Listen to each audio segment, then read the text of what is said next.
live Premier League game this season on Sky Sports, BT Sport and Premier Sports.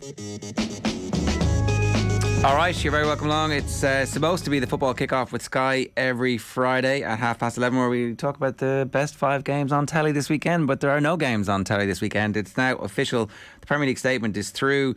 This weekend's Premier League match round will be postponed, including Monday evening's game. Further updates regarding Premier League fixtures during the period of mourning will be provided in due course. So we might be waiting a while for some football here, Phil. Yeah, and it's an already packed calendar because of the World Cup in Qatar. You know, you've packed in 6 match days in the Champions League into the space of 8 weeks, and the other 2 weeks are designated for international windows as well. So the football calendar was already jam-packed, and the Premier League are going to have to do a bit of reshuffling and wondering where they're going to fit these in. Yeah, David Connolly, good morning to you. How are you getting on? Good morning, Ger. Morning, Phil. We had 5 games that we were looking forward to talking about, some decent games, but now there's no football for a while. It is hard to know, as Phil says. You know, the World Cup in Qatar had already made this a very, very hectic, busy season. Now all of a sudden there's going to be at least 1 and potentially 2 extra rounds of Premier League games to fix in. Do they just extend the season an extra week at the end and that would be the same for everybody, or do they try and jimmy it in somewhere? Well, I mean, the point by Phil is absolutely spot on, because I think between now and close to mid-November, they were playing every midweek anyway. You know, so I don't know where they're going to fit the games in, to be honest. And there's so much football on, so much to get through. I think you can understand this weekend. I haven't really seen what the midweek is looking like. Obviously, they were meant to play. It's Europe, exactly. Yeah, so they're meant to then play on this then midweek. And after that, as I said, it's kind of Saturday, Tuesday, or Sunday, Wednesday, you know, for, well up to November. So, yeah, difficult situation. We're streaming this at 11:37, so maybe by the time you hear this on the radio this evening, the news and the specific time of the funeral might come out. So there's a possibility that they get next weekend's fixtures away if the funeral is on the Monday, which is being speculated about at the moment. So, but if they don't, that's 2 rounds of Premier League fixtures that they're going to have to somehow fit in. So look, there's only so much speculating about that we'll do for now. There are big football stories that we do need to talk about this week, and if I had just taken over at a new club, I wouldn't mind actually having 10 days to work with my players. So no game, but you're coming in, lads. No, whatever it is that you thought you were doing on your day off, you're not. So is this the worst situation that Chelsea could have faced, or is this actually like a blessing in disguise? Well, I think if you're I mean, penny for the thoughts for some of the football players that have been caught up in this, right? I mean, Billy Gilmour has left Chelsea to go to Brighton, and before you know it, you know, look what's happened. I mean, I don't know what he must be thinking, but anyway. I don't know if you remember when SEPA came in, you were allowed to cancel any transaction within, like, it's new European rules. Sorry, exactly. The Visa card not going, come on. Yeah.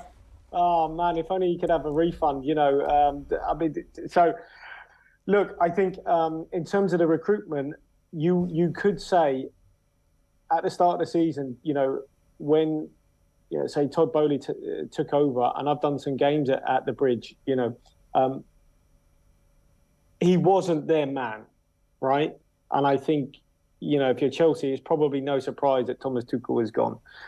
He has shown, I think, with the Dodgers, the coach they've had in place there has been there 7 years, but that's their man. They've got their man now, right? So I don't think it's that much of a surprise Tuchel went, certainly not performances. And also just any kind of dip in form would be the reason that the Boehly's would use, Todd Boehly would use to make that change. So I don't think it's a surprise. But anyway, now they've got Graham Potter in charge, and, you know, I think he's got all the attributes to absolutely manage a top 4 club. I just thought he might actually end up at Man City, for example, rather than at Chelsea, say when Pep Guardiola calls time, because, you know, it's a different. I think Chelsea's a different animal to a lot of football clubs, and we don't know what this ownership structure is like, right? I mean, Phil will have a view on this, but if you're a manager going in there, you get your entry right, which all the managers seem to have because they all get massive payoffs, and you get your exit right. And judging by this, they've had to pay a lot of money to get him, so they'll have to pay a lot of money to dispense with him.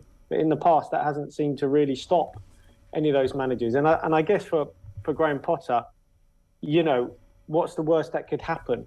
He would probably get, a huge payoff, but he'd still be able to command a top foot job if things don't go well. But they might, they might. What's that squad like? I can't tell if it's like the greatest assembled squad of footballers that we've ever seen, or if it's like got far too many players who are the same. I think it's a really good squad, and obviously Tuchel was playing three at the back. Graham Potter's played three at the back as well with Brighton, so that would be an issue. One of the criticisms I would have had with Chelsea under Tuchel is, as good as they have been in terms of effectiveness of getting results, they're not cohesive in attack. Now, they've got so many good attacking players that you're going to score goals. If you've got Raheem Sterling in attack, if you've got Mason Mount in attack, you're going to score goals. So I think they could score more goals if they were better in attack. Now, obviously, Aubameyang, who David mentioned, Billy Gilmore. Imagine what he's the other side of that. Yeah, Aubameyang hasn't even got his mask off, and Tuchel's got. He played 58 minutes the other night in Zagreb, and this was all about. Yeah, I'm going to be reunited with Thomas Tuchel, who I really hit it off with when we were at Dortmund, and he's gone now. But the midfield is a bit of an issue. Obviously, their best performance this season was against Spurs. N'Golo Kante played that day. Those 3 defeats that they've suffered have all been without N'Golo Kante. And the thing as well, why it probably isn't a surprise either about Tuchel going, is he pretty much said the same thing after each defeat. As in, we lacked hunger, we lacked fight, we weren't tough enough. And then it happens again. And then it happens again. Actually, on Wednesday morning at 10 o'clock, I went in to do my sports bulletin, and I played a clip of Tuchel. And I walked out of the studio, and 1 minute later, Tuchel's gone. So I was like, this is what he's saying is wrong, and then they sacked him. So basically, they decided, well, it's what's wrong, but you're not going to be you're what's wrong. You're not going to be the one to fix it, because there's no fight, there's no hunger, there's no toughness from them, because they don't want to play for you anymore. In terms of Graham Potter, I'd agree exactly with what David says, that he can start well, but that if it doesn't go well for him, like where Brighton are at the moment, if there's a club in a similar position in 2 years, say when Graham Potter leaves Chelsea, then he's going to be in the running for those kind of jobs, and he can build himself back up again. 100%. Yeah. So, no one. If things do go wrong at Chelsea, no one's going to blame him for it. Now, the one caveat to that is that actually, Tuchel, and we did a piece on this on OTB AM during the week. Tuchel has been there for a period where there was somebody who knows nothing about football in charge of the recruitment. Like Bowley himself was doing the deals. He was the one who was making the phone calls, or certainly somebody in his office was making the phone calls and trying to get players. And apparently he brought Ronaldo up 3 times, and Tuchel at the end was like, "Why do you keep bringing up Ronaldo? I've told you I don't want him." So the WhatsApp group apparently he wasn't getting back. He was the blue ticks. He was leaving the owner on blue ticks and not getting back. Which there's obviously.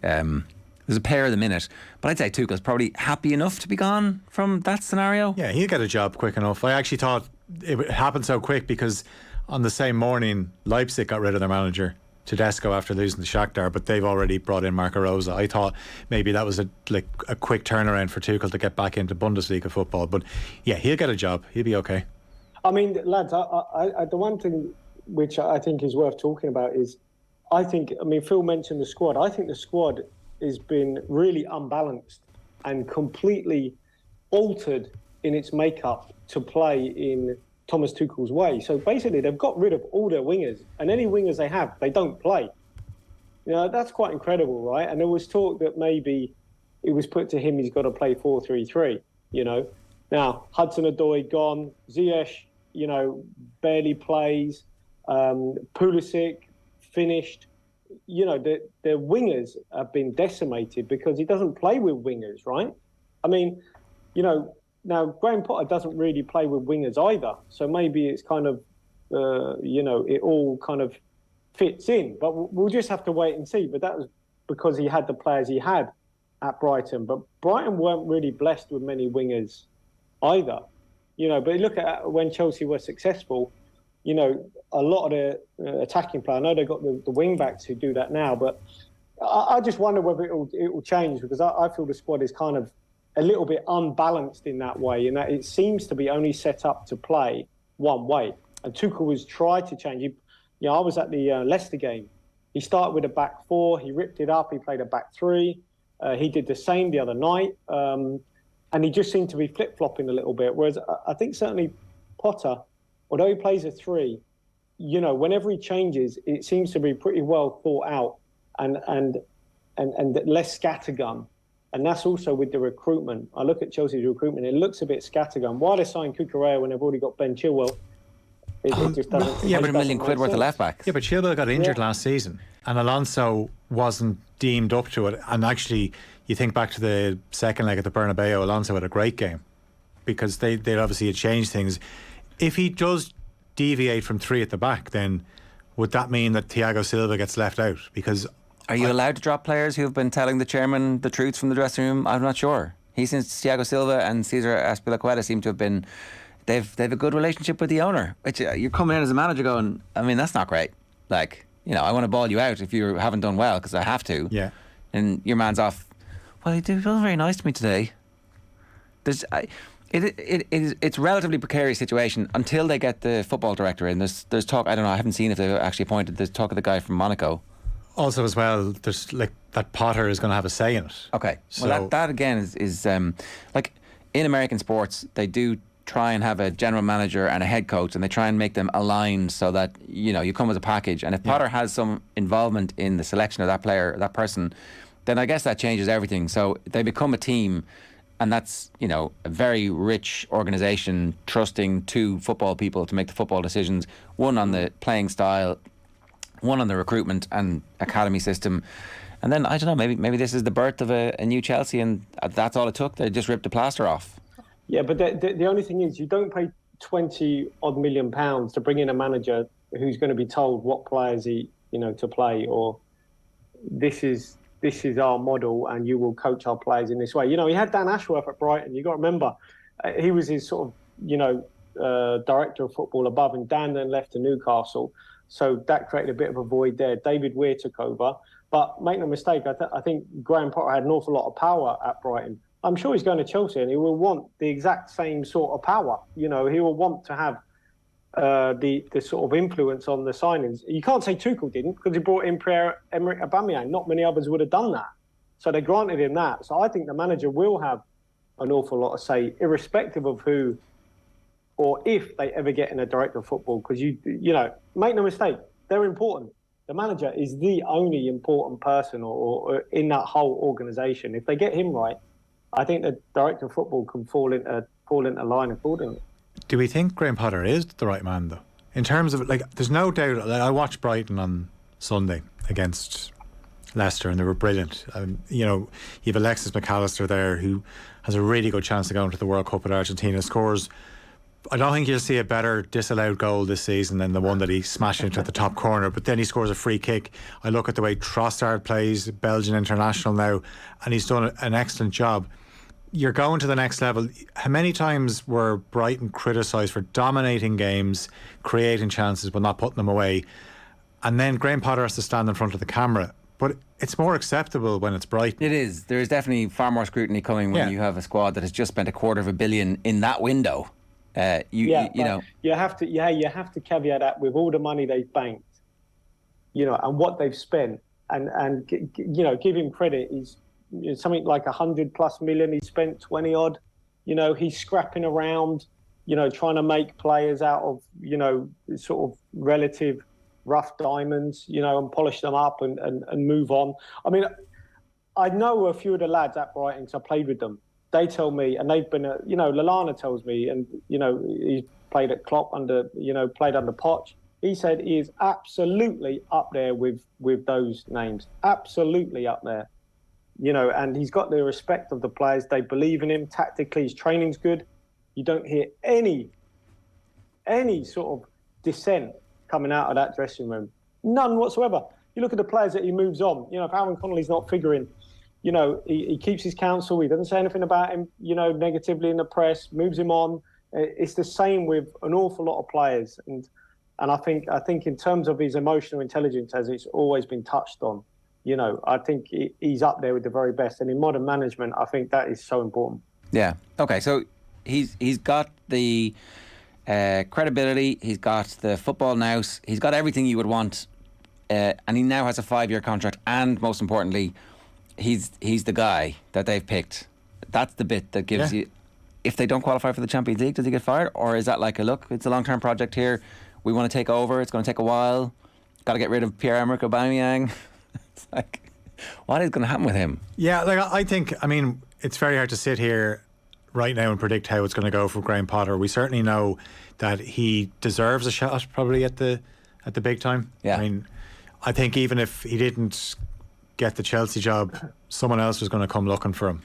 So, and I get what David says about certain, the way he's had to juggle things around at Brighton. He's done an exceptional job. But also as well, you think of when he took the job at Brighton, they had just avoided relegation and Chris Hughton was gone the next day, and people kind of thought, what do Brighton want? What do they expect? It's the Premier League. But he then came in and, they weren't winning as many games as he would have liked. But look what it's all been built towards. They're so good to watch, but they've started so well this season as well. Let's talk about Liverpool and what happened during the week. The fact that they've no game this weekend, is that a good thing for them? It allows some of the more players to come back from injury, or did they want a game to get that out of their system? Yeah, I don't know. This was something I was going to ask David at the top of the show as well, because we were talking about the fixture congestion. Would players rather just be playing? The only kind of similarity I have, when you're playing Leinster Senior League at the end of a season, you're playing midweek games and you love it because you don't have to train. It's just matches all the time. It's like the Championship. It's 48 game season. So do players want that, or does Klopp need time in the training ground because he talked the other night about reinvention? I don't know what he means by that. I can't see. No, that was worrying. Do you not think? Yeah. Do you not? Yeah. He's hardly going to go 4-4-2. Let's get it up to the big man. Yeah, exactly. Yeah, I thought that was a really concerning remark. Do you know what was more concerning? Because I worked on this game, right? And I do spend a lot of time, because I worked in recruitment. So, I do spend a lot of time pre-game watching all the games, so I know what I'm up against and who I'm going to be working on.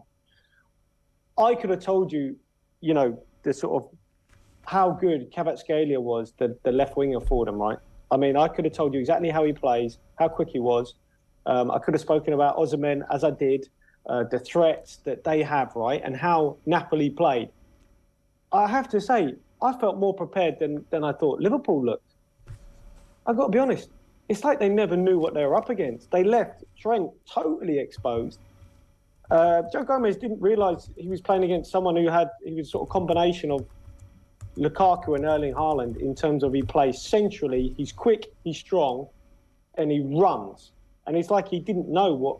I was flabbergasted. I got to be honest. I thought they stepped out on that pitch not knowing what to expect. But if you'd have watched Napoli, they weren't a Man United who kicked long from the goalie, picked up second balls, and didn't want to risk losing the ball against a really good Liverpool team. They went, no, we're going to play out from the back. We're going to make this pitch massive. We're going to play through you, and we're going to play over you. And we do not care about risking the ball. And Liverpool had to go, no, hang on a minute. We're so far off the pace here. We need to retreat. We need to get back in our shape. We need to provide cover for our fullbacks, because especially Trent was getting destroyed. And instead, they had a real naivety about their game. After 5 minutes, it was whatever the score was. And I said it on the radio. This is going to be like, I didn't say a cricket score, but this is going to be a high-scoring game. This game is so open. And it was really naive from Liverpool, because I thought they were just dreadful, but also that it wasn't altered in-game was the worry. It wasn't altered in-game to go, you know what, let's just step off the gas here. We're up against a really good team. We need to just change our tack. We can't go and press them high. We got to be really nice and compact, close together, because these are good players and maybe better than we thought they were. What did you make of it? Well, when I saw the team, I thought to myself, Liverpool, who never win in Naples under Klopp, are in for a very, very tough night. And if they got a draw, they'd be blessed, because James Milner should not be starting And then the first minute, the ball played into Osimhen, and with the high line, and he talked about this after the game, the high line is only a risk if you're not putting pressure on the ball. Clearly they weren't putting pressure on the ball, but the high line stayed there. They changed at half time. They brought on Matip. A couple of minutes into the second half, the exact same thing happens. Different personnel. Matip is there. Now Matip actually, as the half wore on, showed why he's a much better player than Joe Gomez, because he doesn't panic in terms of... Well, he's not getting caught in possession either. Like it's a multifactorial problem here. Absolutely, isn't it? yeah. There's so many different factors. Like, because people are like that footage has gone around of Trent Alexander-Arnold online of just walking and from different games. Then there's the midfield looking leggy. Then there's the high line. Then people are talking about Mo Salah. Now, I don't buy into this. I saw Graham Souness talking about Mo Salah signed his new deal, and they're getting him the ball less often. Yeah, and I think actually an issue that, as good as Harvey Elliott has been and can be, I think his position in the team in terms of positionally where he plays is having an impact on Trent Alexander-Arnold and Mo Salah, where Salah isn't getting into those spaces where he likes to get into. Elliott, as good as he is with the ball, I don't think he's just not ready, I don't think, for the way Klopp wants to play.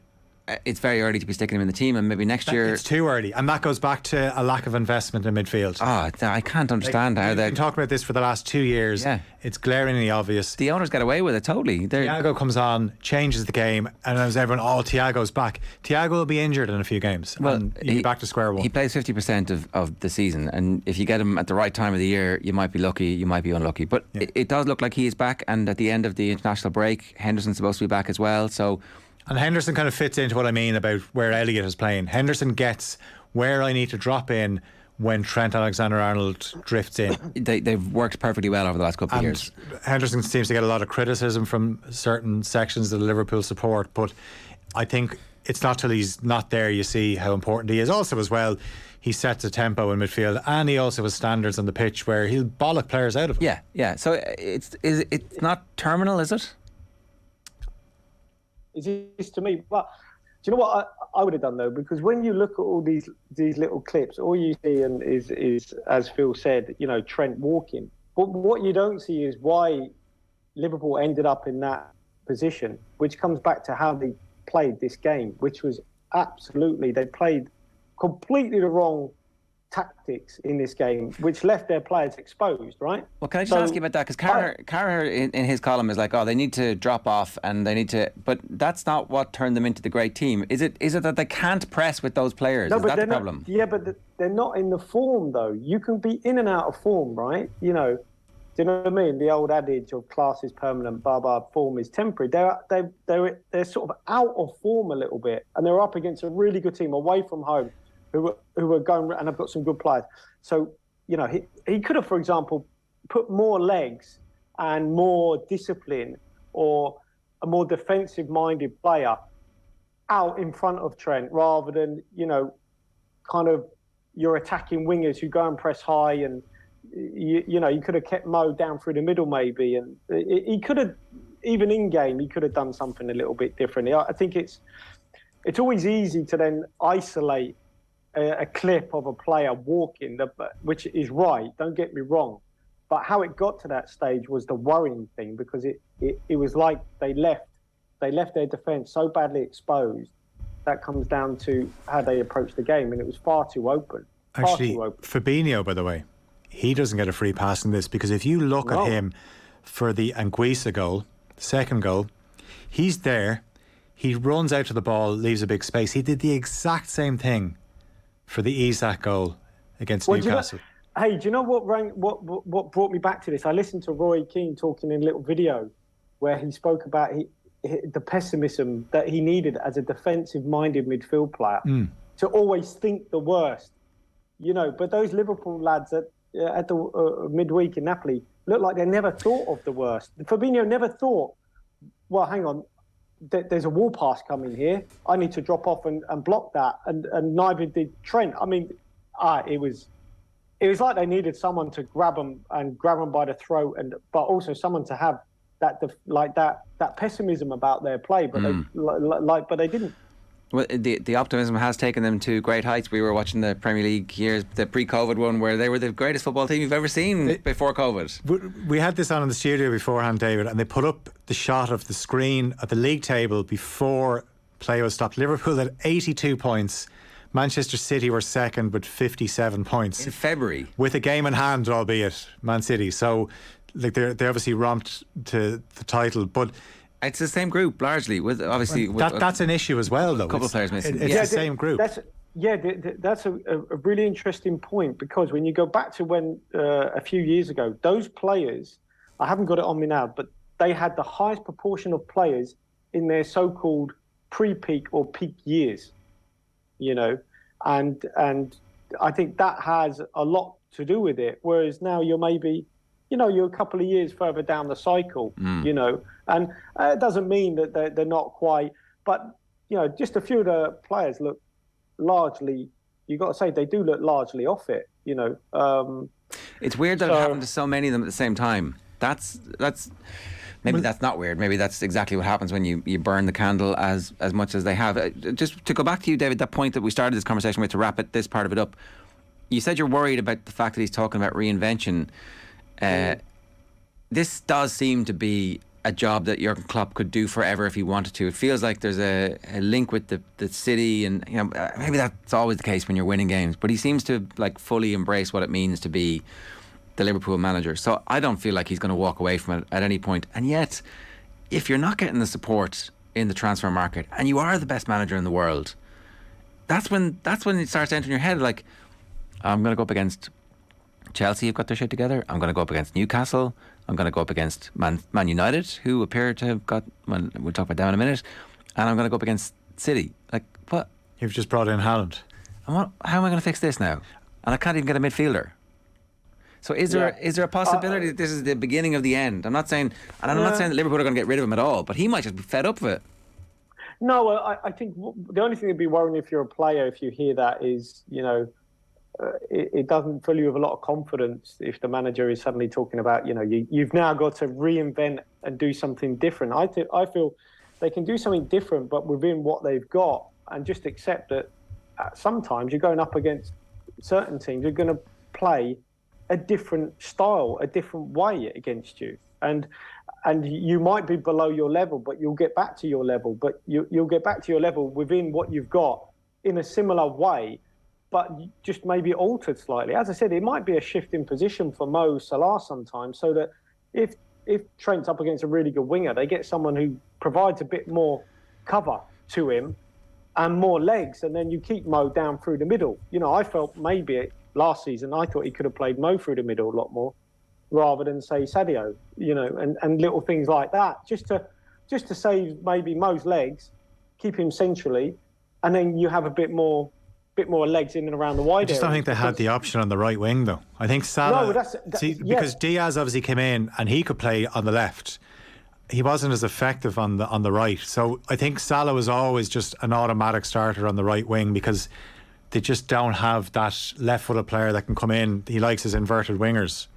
Yeah, it's just whether I don't know whether I'm trying to think who would be fit that could play down that. If Curtis Jones was fit, for example, you sacrifice a bit of creativity in the middle areas to go for a bit more solidity. Someone who's diligent, maybe away from home, and who's got legs. Yeah, maybe away from home. Exactly. Yeah, you don't have to reinvent the wheel. Reinvent the wheel sounds too drastic, and it doesn't necessarily meet. And that strikes me as I'd be a bit worried that suddenly you can't just lose your confidence, right? After one bad result, that sends shockwaves of panic. Yeah, so, except the trouble is, it's not one bad result, is it? It's the whole season has actually been Liverpool playing below par. Yeah, but this was a dreadful performance. Well, it's a hammering. This could have been 5 or 6 at half time. Including a saved penalty. It's the worst hammering they've had in. I just wonder, has he learned from the couple of seasons ago when they lost all the centre halves and he was playing his best midfielders as centre halves, and eventually just said, we're getting overrun in midfield, and he started Nat Phillips and Reece Williams at centre half. He said, look, we need our best mid. So I wonder, will he hung for a sheep as a lamb? Will he just decide like that? You know, we have to change something. But I just felt he was too slow to react to that. But they saved it because he was way too slow. So Yeah. I wonder, has he learned from that, and maybe when he says reinvent, it's just talk about a few little tactical tweaks rather than reinvention. Does sound so drastic, but maybe he used the wrong word. Maybe he just meant tactical tweaks. That Well, he might shift to a back three, right? Which would be a worry, and think, right, Trent could play right wing back, and he might be looking at sides that play a back three and going, well, that might work for us, if they had, if they had enough players. If Fabinho is one of the three, okay, but if Joe Gomez is one of the three, well, I think Matip. You could play Matip, you could play Van Dijk, and you could play Robertson or Tsimikas. Okay, so you and get then one of them in the team. You get both them in the team. I do want to just quickly ask about Manchester United before we wrap up here, and a reminder, of course, that this is the football kickoff with Sky. All the football you love in one place across Sky Sports, BT Sport, and Premier Sport. We're live every Friday at 11:30 talking about the best 5 games on TV. But if you've just joined us, there are no games on TV. They've been cancelled this weekend. Is Manchester United's home defeat against Real Sociedad in the Europa League, David, is that a wake-up call for the Man United fans that everything isn't just fixed automatically, that there wasn't just a, okay, we're done, we're back? It's not true. I don't think they ever thought that. I mean, credit to them for the sort of 4 back-to-back wins, but much changed team. Maybe you get that with a much changed team, right? A pretty disjointed. The events of yesterday, obviously, the impact, I don't know, contributed to a pretty flat performance. It was pretty poor, wasn't it? In and around the box, you got to say nothing really came off. So it could be due to that, and maybe, I don't know, maybe once they obviously get back to their first choice team, I think they'll be fine.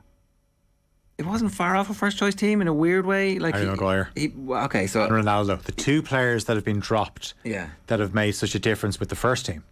It's true. However, he did play Casemiro, Fred, Eriksen, Anthony, and Elanga. So Elanga's got into some big games, and maybe as the season goes on, he won't. But like Casemiro starts, you're like, oh, this is going to be very interesting to see what happens, and they lose. Yeah, I think they. And look, let's try and. I thought it was a harsh penalty. I thought, I was fully sure that VAR, well, they looked at it, and I was fully sure the referee would go over and have a look and say, right, I'm actually going to change that because it's clearly come off the thigh of Lisandro Martinez, and then it's gone into his hand. But look, they weren't good anyway, but I think that United will still get through that group. And there is a few, like Anthony gets a bit more game time. Garnacho comes off the bench as well. Is Casemiro in their first choice team? He eventually will be, but he has to get up to speed a bit. How do you get him up to speed except for playing him in games?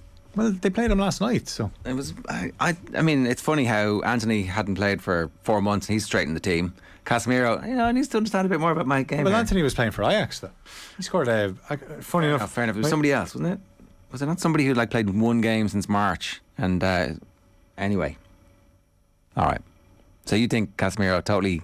He'd be fine, yeah. And I think going back to tactical tweaks, Ten Hag obviously when he arrived wouldn't have imagined this is the way he'd have to play with United. But after the first couple of games, he had to completely change things and say, right, we're going to have to make ourselves a lot harder to beat and use our pace on the break, and that is working for the moment in the Premier League anyway. And then his plan will be to obviously evolve, and then they start taking the game to the bigger teams in those big games. But that's a couple of years away. Absolutely it is. But I always felt when Ten Hag came in, the first thing he needs to do is get a few statement wins, and he's already got 2. He's beaten Liverpool and Arsenal at Old Trafford. Yeah. All right. So David, nothing to worry about from a Manchester United perspective, really? I wouldn't say really, no, apart from I think he'll have the perennial problem until it changes January maybe about Harry Maguire and Cristiano Ronaldo on the bench, because I think where are they going to get into the team? And once you've got 2 big hitters like that sitting on the sideline, sort of burning a hole in the back of your head every week, it can kind of end up as a bit of an issue. But we'll see. I mean, they have a lot of these Europa League games. Obviously, they can play them in, but the problem is then if they don't perform, you want to win. The results, you want to win. Exactly. Yeah, and if you're a top player like they are, you won't be content with just being a cup player. You'll want to go and play. So, we'll see how that one unfolds, which will be a little bit different than what he's had at Ajax, right? Two 80 or, however many £1 million worth of players sitting on the bench, sort of. And I thought Ronaldo looked a bit too keen to please yesterday, even when the service to him. I'd rather he stuck to his usual grumpy self. If the service was bad, I'd rather he moaned rather than giving a round of applause to a teammate when really, if he was the ruthless Ronaldo that he is, he'd be requesting better service than that. But it seemed like he was just trying to keep everyone as if, no, I'm still, whereas, you are he is the very best, right? He shouldn't change for anyone, just to appease people who think, he might be trouble if he's not playing. Well, when you're playing, he wants better service, so he should be demanding that. I think I go back to the goal. Do you remember he had a chance? I think he come on last week, and Bruno Fernandes took too long to square the ball across the box. I think it was against Arsenal. Yeah. And and he was right to have a go at Fernandes because he did take too long. And then I watched the game the other day. I think it might have been PSG. I forget the game, but I think it was Mbappe might have scored, but he got the ball exactly when he should have done in a carbon copy situation. And I don't think Ronaldo should change just to appease all the media so that they think he's a good guy because he's on. Well, we all know the truth. You can see the frustration though. Yeah. Like that Arsenal chance, and then even last night, you could just that resigned look when the flag went up after he actually did find the net, but because. At least if he's not starting games, but then he comes on or he starts a Europa League game, the least he wants to do is score goals. And the longer it goes on where he's not starting, then he's playing Europa League games, and if he's not scoring, he's just going to get more and more frustrated. Yeah, Harry Maguire doesn't have much of a case though. Every time I pick you, Harry, we lose. So his cameo against Arsenal the other day when he came on. My God. Right, good stuff. David Connolly, Phil Egan, thanks for joining us. Cheers, lads. Football coverage here on Off the Ball is of course brought to you by Sky. Watch every live Premier League game this season on Sky Sports, BT Sport and Premier Sports. We'll keep you up to date across all our channels whenever we get news about when football's coming back, but for now, it's off. Football on Off the Ball. With Sky. Watch every live Premier League game this season on Sky Sports, BT Sport and Premier Sports.